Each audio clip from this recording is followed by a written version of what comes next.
sex itself increases testosterone. However, abstinence also increases testosterone even further.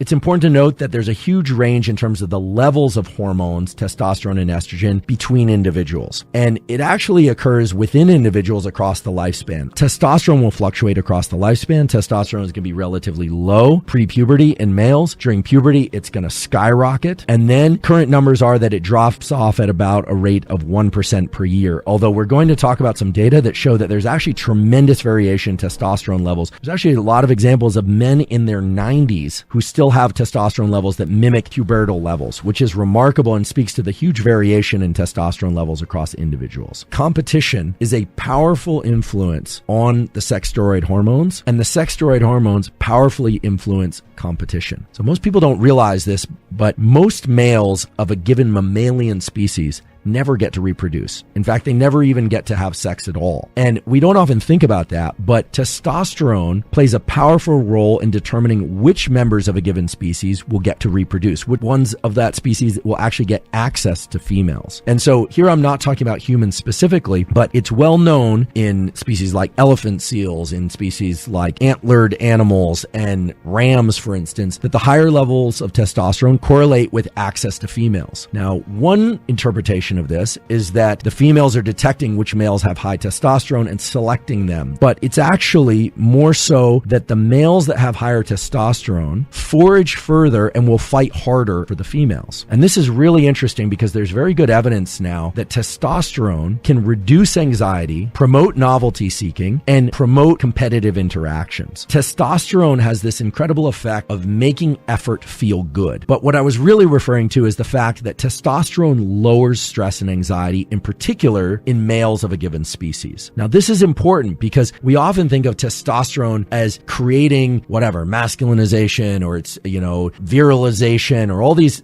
terms are thrown around. But what's it really doing when it comes to mate choice and competition? What it's doing is it's reducing the threshold for anxiety. And in doing so, it selects individuals of a given species to push further, being willing to suffer more, although it also reduces pain, so maybe they also suffer less, in pursuit of reproduction in females.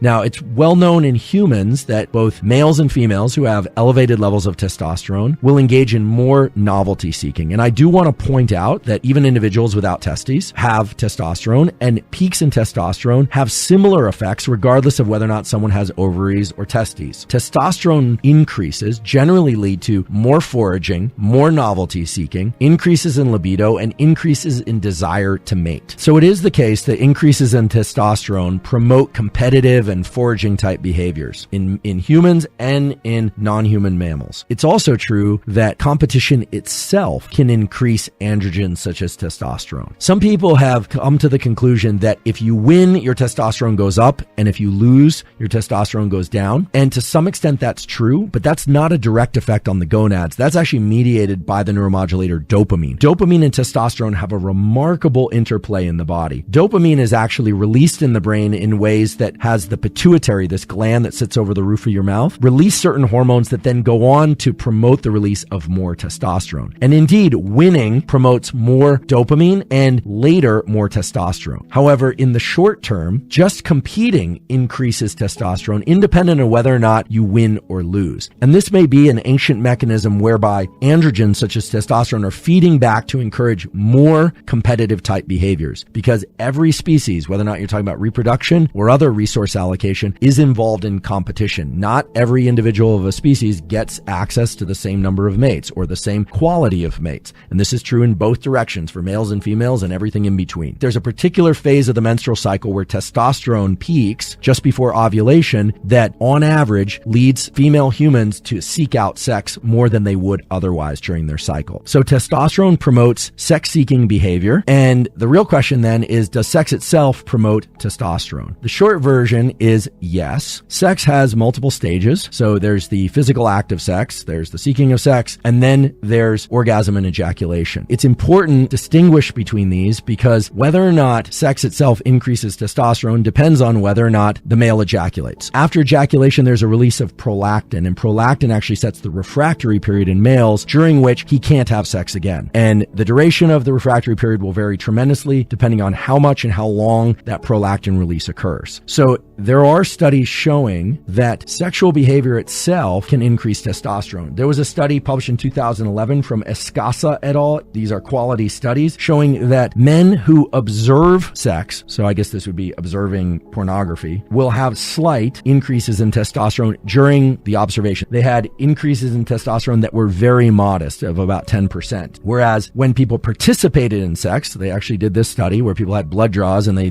had real sex with their partners, and they had 70% increases in testosterone. So there are increases in testosterone that are quite significant during physical act of sex, and far less so during observing sex. The question that I often get, in fact, is one of the questions I get most often in the comments on YouTube, I don't know why that is whether or not ejaculation adjusts testosterone levels. And it turns out that sex and ejaculation itself does not reduce testosterone levels, although it will increase prolactin levels. However, abstinence or sex without ejaculation for a week or more will increase testosterone levels up to 400%. So the answer is actually complicated. It's not straightforward. What it means is that sex itself increases testosterone. However, abstinence also increases testosterone even further.